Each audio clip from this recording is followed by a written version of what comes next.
কবর প্রতিদিন ডাক দিয়ে বলে আনা বাইতুদ দুধ। প্রত্যেকের কবর প্রত্যেককে ডেকে বলে, ও আল্লাহর বান্দা, জানো আমি পোকামাকড়ের ঘর, পোকামাকড়ের ঘর। তুমি তো সেই বান্দা যে একটা মশা কানের পাশ দিয়ে উড়ে গেলে তোমার ঘুম বন্ধ হয়ে যায়, চোখ মিলে যায়। একটা মশার গুনগুন আওয়াজ সহ্য করতে পারো না। একবার কয়েল, একবার অ্যারোসোল, একবার মশারি, এরপরেও তুমি চাও যে একটা মশাও যেন আমার কানের কাছে গুনগুন না করে। তো 5 ঘন্টার ঘুমের জন্য, 6 ঘন্টার ঘুমের জন্য বান্দা এই যত্ন নিলা, অনন্তকাল কিংবা বছরের পর বছর কবরের যে ঘুম দিবা, পড়ে থাকবা সেই ঘরে, পোকা মাকড়ের ঘর, সেই ঘরে তুমি ঘুমাইবা কেমনে, থাকবা? আমার বাপ, আমি থাকবো কিভাবে? আমি থাকবো কিভাবে বলে? ভাবেন, আমিও ভাবি, আপনিও ভাবেন। ওসিকুম ওয়া ইয়া, আপনাকেও বলছি, আমাকেও বলছি। এই এখন ঘরে গেলে আমরা সবাই ল্যাপ আর কম্বলের নিচেই তো শুয়ে যাব বাপ। কিন্তু একবার ভাবেন তো, যার মা কবরে, মার কবরে ল্যাপ কম্বল আছে কিনা? যার বাপ কবরে আছে এই মুহূর্তে, বাপ আপনি ভাবেন তো। আমার এক পরিচিত মানুষ একতলা বাড়ি করছে ঢাকা, 4.5 কোটি টাকা খরচ করে, শুধু একতলার মধ্যে খরচ করছে। কিছুদিন আগে ইন্তেকাল করছে। ছেলেরা, তার গ্রামে জানাজা হবে পরের দিন দুপুরে। সন্তানরা ওই শেষ রাতটা হাসপাতাল থেকে লাশটা বাড়িতে আনে নাই, ওই 4.5 কোটি টাকার বিল্ডিং এ রাখে নাই, হাসপাতালেই রেখে দিছে। পরের দিন ওইখান থেকে অ্যাম্বুলেন্সে করে এরপরে গ্রামের বাড়িতে নিয়ে দাফন কাফন করে দিছে। এখন এটা তো করোনার কালে নাই, এখন ইদানিং 10, 15, 20 দিন আগের কথা। কি সাজাইলেন, কার জন্য সাজাইলেন, কি বুঝলেন, কি ভাবলেন? আপনি ভাবেন। এজন্য কবর প্রতিদিন বলে, বান্দা তুমি কেমনে থাকবা? অগণিত পোকা মাকড়, অগণিত পোকা মাকড় তোমাকে ঘিরে ধরবে, কেমনে থাকবে? কবর বলে আনা বাইতুল ওয়াহদা, আমি একাকী ঘর, একাকী ঘর। ও আল্লাহর বান্দা, আমি একাকী, ডানে বামে কাউকে পাবা না। পৃথিবীর সবচেয়ে বড় যন্ত্রণার নাম হলো একাকিত্বের যন্ত্রণা, একাকিত্ব। পৃথিবীর সব সম্পদ যদি কারো ঘরে থাকে, সুখের উপকরণ থাকে, কিন্তু স্ত্রী নাই, ছেলে মেয়ে নাই, আপনজন কেউ নাই, ওই ব্যক্তি একাকিত্বের যন্ত্রণার সামনে গোটা পৃথিবীটার সব উপকরণ তার সামনে তুচ্ছ। আল্লাহ তাআলা বলতেছেন, ইরশাদ করছেন সূরা মুলকের 23 নম্বর আয়াত, কুল হুয়াল্লাযী আনশাআকুম। আল্লাহ তাআলা আমাদের প্রিয় নবী সাল্লাল্লাহু আলাইহি ওয়াসাল্লামকে লক্ষ্য করে বলেন, নবী আমার, বন্ধু আমার, আপনি বলে দেন। কাকে বলবেন? আপনার উম্মতকে, আমার বান্দাকে। এরা আপনারও উম্মত, এরা আমারও বান্দা। আমি তো আপনার কাছে নাজিল করে বললামই, এবার আপনিও বলে দেন যে আপনারও কথা এটা।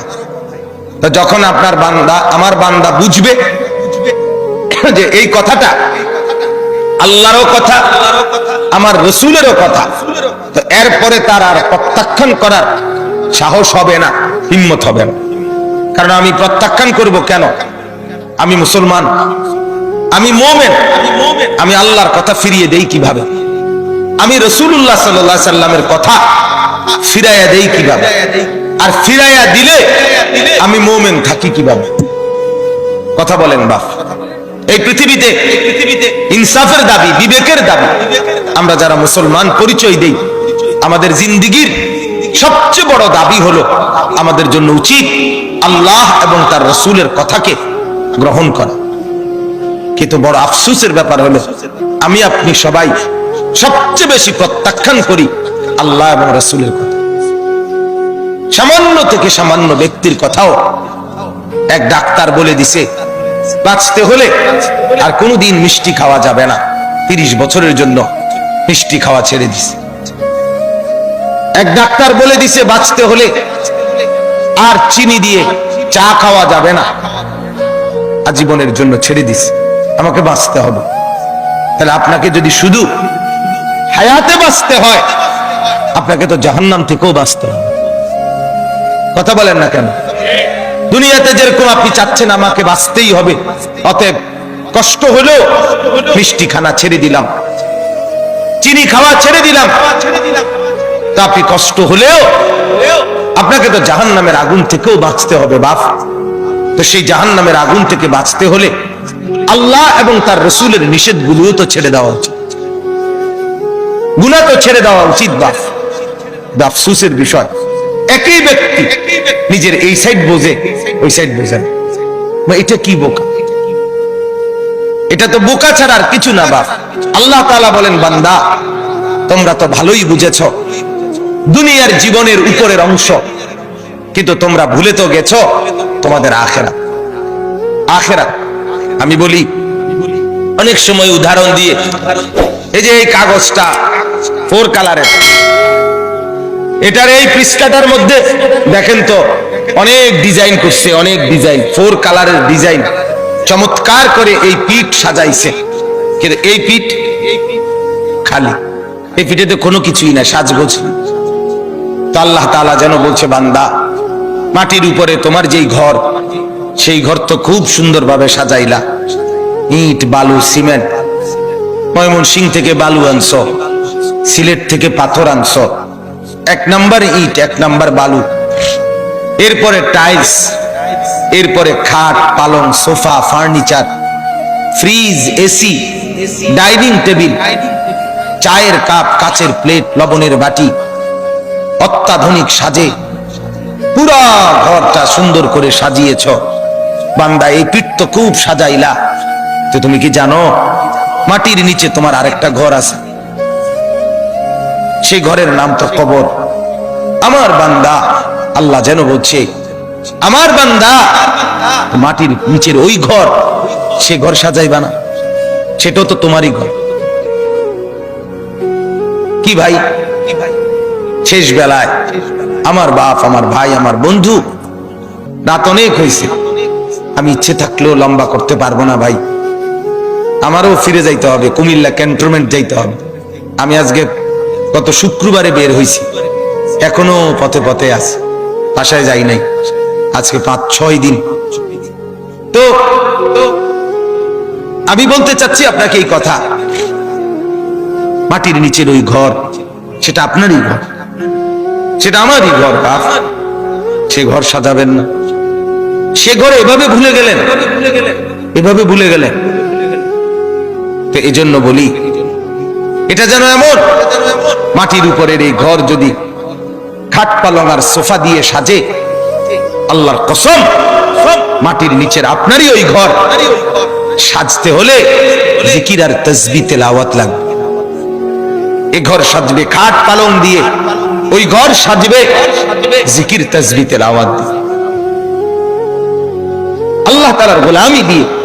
প্রতিটা সেজদা ওই ঘর সাজিয়ে দেবে, প্রতিটা জিকির ওই ঘর সাজিয়ে দেবে, প্রত্যেকটা বন্দেগী আপনার কবরের ঘর সাজিয়ে দেবে। কবর প্রতিদিন ডাক দিয়ে বলে, আনা বাইতুদ দুধ। প্রত্যেকের কবর প্রত্যেককে ডেকে বলে, ও আল্লাহর বান্দা জানো আমি পোকামাকড়ের ঘর, পোকামাকড়ের ঘর। তুমি তো সেই বান্দা যে একটা মশা কানের পাশ দিয়ে উড়ে গেলে তোমার ঘুম বন্ধ হয়ে যায়, চোখ মিলে যায়। একটা মশার গুনগুন আওয়াজ সহ্য করতে পারো না, একবার কয়েল, একবার অ্যারোসোল, একবার মশারি, এরপরেও তুমি চাও যে একটা মশাও যেন আমার কানের কাছে গুনগুন না করে। তো 5 ঘন্টার ঘুমের জন্য, 6 ঘন্টার ঘুমের জন্য বান্দা এই যত্ন নিলা, অনন্তকাল কিংবা বছরের পর বছর কবরের যে ঘুম দিবা, পড়ে থাকবা সেই ঘরে পোকা মাকড়ের ঘর, সেই ঘরে তুমি ঘুমাইবা কেমনে, থাকবা কি? আমার বাপ, আমি থাকবো কিভাবে? আমি থাকবো কিভাবে বলে? ভাবেন, আমিও ভাবি, আপনিও ভাবেন। ওসিকুম ওয়া ইয়া, আপনাকেও বলছি, আমাকেও বলছি। এই এখন ঘরে গেলে